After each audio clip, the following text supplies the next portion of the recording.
అనారోగ్యం, ఉద్యోగం, వ్యాపారం అప్పులతో బాధపడుతున్నారా? వెంటనే జేకేఆర్ గురువు గారికి కాల్ చేసి ఈ వెబినార్ లో జాయిన్ అవ్వండి. అమ్మ, మామూలుగా మనం గత వీడియోలో సూసైడ్ అంటే పిల్లల్ని చంపడం, అవును. ఆయన చనిపోవడం. ఇప్పుడు ఏంటి అంటే ఇప్పుడున్న పిల్లలు పేరెంట్స్ యొక్క ఆర్థిక స్తోమతని అర్థం చేసుకోకపోవడం, అందరినీ అనట్లేదు, కొంతమంది పిల్లలు అవును. ఉన్నారు. అంటే మా పేరెంట్స్ కి ఇంతే కెపాసిటీ ఉంది, సో దానికి తగ్గట్టే మనం ఉండాలి. అట్లా కాకుండా లక్షల్లో మొబైల్, లక్షల్లో బైకులు, అవి కొనియకపోతే పిల్లలు సూసైడ్, లేదంటే ఇంటి నుంచి వెళ్ళిపోవడం. ఏంటమ్మా అంటే మన స్తోమత ఏంటి? మన అమ్మా నాన్నకు అంత కెపాసిటీ ఉందా? ఒక పక్క ఏమో అప్పులు చేసుకొని ఆ తండ్రి పిల్లల్ని చంపేస్తే, ఇక్కడ పిల్లలేమో తల్లిదండ్రులు కొనియలేదని వీళ్ళు చనిపోతే ఏంటమ్మా ఇదంతా? అంటే ఇవన్నిటికీ ఒకటే సొల్యూషన్ ఏంటంటే చావు అన్నదే ఫిక్స్ అయిపోయినారు. చావు అనేది అసలు భయం ఉండట్లేదు అది భయం లేదు. అంటే చచ్చేంత భయం వేసింది అంటారు కదా, ఆ చచ్చేంత భయం ఇప్పుడు ఎవరికి ఉండట్లేదు. అంటే నేను అడిగింది కొనకపోతే తల్లిదండ్రులు పిల్లలు ఏదన్నా అడిగింది కొనకపోతే చనిపోవడం. అంటే ఇప్పుడు ఎట్లాగంటే ఈ సొసైటీలో నవ్వేడేస్ మరి ముఖ్యంగా ఒక 10 years నుంచి తల్లిదండ్రులకు పిల్లలు పెంచడం అనేది కత్తి మీద సాములాగా అయిపోయింది అనమాట. ఒకవేళ క్రమశిక్షణగా పెంచితే వాళ్ళు చాలా స్ట్రిక్ట్ గా మా పేరెంట్స్ అని బయటికి వెళ్ళిపోతున్నారు. పెంచకపోతే బయటికి వెళ్ళి అంటే సోషల్ యాక్టివిటీ చేసి తల్లిదండ్రులకు చెడ్డ పేరు చేస్తున్నారు. ఎటు చేసినా తల్లిదండ్రులకే దెబ్బ వస్తుంది అనమాట.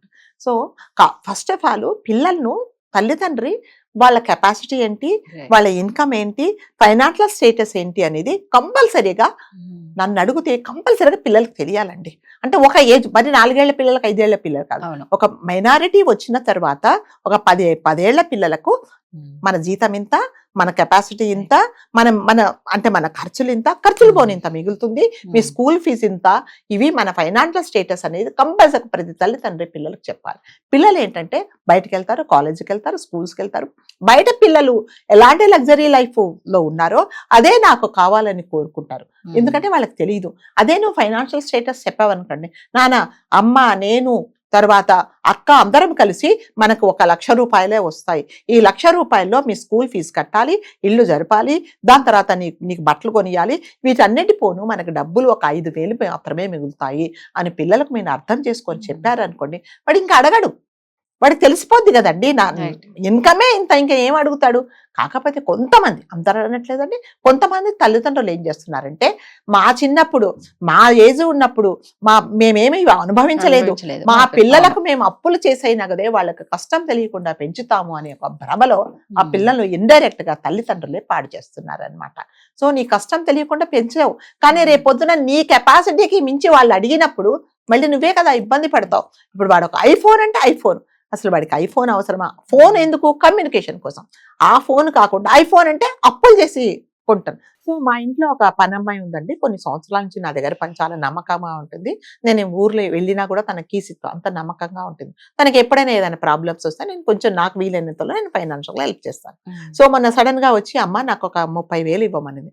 ఎందుకు? ఎవరికైనా ఒంట్లో బాగలేదా? లేదమ్మా. దానికి ఒక కొడుకు, ఆ అబ్బాయి ఇంటర్మీడియట్ ఫస్ట్ ఇయర్ చదువుతున్నాడు. సో ఏంటంట, ఆడికి ఐఫోన్ కావాలట. ఐఫోన్ కావాలని అడుగుతున్నాడమ్మా, నేను 2 ఇళ్లలో మీ దగ్గర ఒక 30, నేను దాచుకున్న డబ్బులు అంతా కలిపేసి నేను ఫోన్ కొనిస్తాను అంటే నేను ఇవ్వలేదండి. అదే ఎవరికన్నా ఆరోగ్యం బాగలేదంటే నేను ఇస్తాను కాబట్టి, అంటే నేను కూడా అలా డబ్బులు ఇచ్చానంటే నేను ఎంకరేజ్ చేసినట్టు అలాంటి వాడిని. సో ఇమీడియట్గా నేను వాళ్ళ అబ్బాయిని పిలిపించి చెప్పాను అనమాట, ఎందుకు నీకు ఫోన్? మేడం, నాకు ఇంటికి అక్కడికి వెళ్తే మాట్లాడుకోవడానికే నీకు ఫోనా అంటే, మా ఫ్రెండ్స్ అందరి దగ్గర ఈ ఫోన్ ఉంది కాబట్టి నాకు అదే ఫోన్ కావాలి. మీ ఫ్రెండ్స్ వాళ్ళందరూ వాచ్మెన్గా డ్యూటీ చేస్తున్నారా? మీ ఫ్రెండ్స్ వాళ్ళ అమ్మలు అందరు ఇళ్లలో పని లేదు, వాళ్ళు మంచిగా ఉన్నారు. సో మీ అమ్మ కెపాసిటీ ఇంతే. ఈ రోజు అప్పు చేసిందంటే నా దగ్గర ఎన్ని సంవత్సరాలు పనిచేస్తే తన 30,000 అప్పు తీరుతుంది. అలా 4 ఇళ్లలో పనిచేయండి. ఈ మధ్యలో తనకు ఒంట్లో బాగలేదనుకో ఎవరు చూస్తారు? సో నీకు ఈ ఫోన్ అవసరమా అని చెప్పేసి ఆ అబ్బాయిని కూర్చోబెట్టి నేను కౌన్సిలింగ్ చేసి మామూలు ఫోన్ నువ్వు కొనుక్కోమని, నేను ఈ డబ్బులు నాకు ఇవ్వద్దని చెప్పేసి ఒక 6,000 ఫోన్ కొనిచ్చానండి. సో అలా ఎవ్వరు చేయట్లేదు. ఎంతసేపు వచ్చి మేము అనుభవించని లైఫ్ మా పిల్లలకి ఇవ్వాలి, మా పిల్లలకు కంపల్సరీగా ఈ ఫోన్ కావాలి, బయటికి వెళ్తే వాళ్ళ పిల్లలు నామోషిగా ఫీల్ అవుతున్నారు అనుకుంటున్నారు. కానీ అది చాలా తప్పని ఏ తల్లిదండ్రులు కూడా ఏది కావాలంటే ఇది. మొన్న నేను ఒక చోట చదివానండి, ఒక వాచ్మెన్ వాడి జీతం ఓన్లీ 20,000. ఆ అబ్బాయి బర్త్డే అయిందట. వాడు ఏం చేశాడంటే తండ్రిని అడిగాడు, నాన్న నా బర్త్డే కదా, నాకు ఏం గిఫ్ట్ ఇస్తున్నావు? ఏమిస్తాడండి వాచ్మెన్? ఏమిస్తాడు? ఒక కేక్ కట్ చేస్తాను, లేకపోతే ఒక డ్రెస్ కొంటాను అంటే అది కాదు.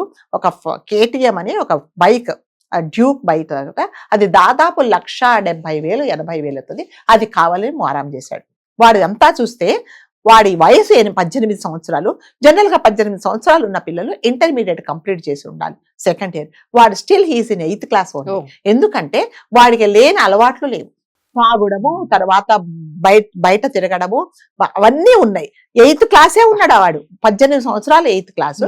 నేను కొనివ్వలేనంటే బర్త్డే రోజు మిమ్మల్ని నేను ఏం చేస్తానో చూడు, మీరు జీవితాంతం ఏడ్చేలాగా చేస్తానని ఛాలెంజ్ చేసి ఊరేసుకొని చనిపోయాడు. అంటే ఎవరిది చెప్పండి తప్పు? ఎవరు తప్పు? అంటే తల్లిదండ్రులు వాళ్ళ కెపాసిటీని మించి ఎప్పుడైతే మీ పిల్లల్ని మీరు ఎంకరేజ్ చేస్తున్నారంటే మీ గొయ్యి మీరే తవ్వుకున్నట్టు. కంపల్సరిగా నేనైతే ఇదే సజెస్ట్ ప్రతి ఒక్కరికి చెప్పడం ఏంటంటే మీ ఫైనాన్షియల్ స్టేటస్ కంపల్సరిగా పిల్లలకు తెలియజేయండి. తెలియజేసినప్పుడు అడిగినప్పుడు వాళ్ళకి తెలుస్తుంది, అరే మా అమ్మ నాకు చెప్పేసింది కదా తన దగ్గర ఇంతే డబ్బులు ఉంటాయని, నేను అడిగితే ఇది ఎక్కడి నుంచి చేస్తుంది అనేది వాళ్ళు కనీసం ఒక్కసారైనా ఆలోచిస్తారు. 10 కోరికలు ఉంటే అందులో 4 చంపుకొని 2 అడుగుతారు, అమ్మ మరి ఇది పర్వాలేదా, నేను కొనుక్కోవచ్చా, అడ్జస్ట్ చేస్తావని అడుగుతారు. ఇప్పుడు అవన్నీ తెలియకుండా మీరు పెంచితే ఏమంటున్నారంటే, నువ్వు కొనిచ్చావు కదా, నువ్వు కొంటానన్నావు కదా, ప్రామిస్ చేసావు కదా, ఎందుకు కొనట్లేదు అంటున్నారు. ఎందుకంటే మేము అనుభవించిందంతా మా పిల్లలు అనుభవించాలి, మేము పడ్డ కష్టాలు మా పిల్లలు పడకూడదు, మా పిల్లలు సుఖంగా ఉండాలి. అంటే ఎక్కడ నేను చదువుకోలేదు, చిన్నప్పటి నుంచి నేను చదువుకుంటే నాకు వీలు కాలేదు, స్కూల్ లేదు అన్నప్పుడు మీరు ఎంకరేజ్ చేయండి, మీ పిల్లల్ని కష్టపడి చదివించండి. 4 ఇళ్లలో పని చేసుకుంటే ఎవరైనా ఇస్తారు, మా పిల్లలకు చదువుకున్న అబ్బాయిలు కావాలంటే ఎవరైనా ఇస్తారు. నాకు ఐఫోన్ కావాలి, నా కొడుకు ఇంకో పెద్ద బైక్ కొనియాలంటే ఎవరు ఇవ్వరండి. కాబట్టి మీరు ఆ రకంగా ఎంకరేజ్ చేయండి మీ పిల్లలను. అంతేగాని ఆ ఫోన్ కొనిచ్చి ఈ ఫోన్ కొనిస్తే వాళ్ళకి ఏంటంటే కెపాసిటీ తెలియదు, ఫైనాన్షియల్ గా మనం ఎంతవరకు ఉన్నామో, మా పిల్లల స్టేటస్, మా తల్లిదండ్రుల స్టేటస్ ఏంటి, వాళ్ళ ఫైనాన్షియల్ గా ఎట్లా ఉన్నారు తెలియకుండా ఇలాంటి కోరికలు కోరుతున్నారు. మీరు తీరవలేనప్పుడు వాళ్ళ ప్రాణాలు పోగొట్టుకుంటున్నారు. లేదా మీరేం చేస్తున్నారు, నేను నా పిల్లలకు కొనియలేకపోయాను కదా అని చెప్పేసి మీరు చనిపోతున్నారు. సో మళ్ళీ రీసెంట్ గా ఒక ఇన్సిడెంట్ లో ఒక అమ్మాయి ఫోన్ అడిగిందట, పుట్టింటికి వచ్చింది, పెళ్ళైన తర్వాత అమ్మ నాకు ఒక ఫోన్ కొనియమంటే, నాకు అది కూడా ఇది మామూలు ఫోన్లు కాదండి, ఇప్పుడు చేతిలో మీరు ఐఫోన్ ఉంటేనే మీ స్టేటస్. మామూలు 15-20 వేల ఫోన్ ఉంటే ఏదో అమ్మాయి లేచిపోయింది, చిన్న ఏజ్ లేచిపోయింది ఆల్రెడీ. వాళ్ళు తీసుకొని వచ్చారు, తీసుకొని వచ్చిన తర్వాత ఈ అమ్మాయి ఇంకా అబ్బాయితో మాట్లాడానికి ఫోన్ లేదు, వాడు ఇంకా పెద్ద వేస్ట్, వాడి దగ్గర ఫోన్ లేదు. ఈ అమ్మాయి ఏమో కొనిచ్చమనింది, ఏం చేసింది, చనిపోయింది, సూసైడ్ అటెంప్ట్ చేసేసుకుంది.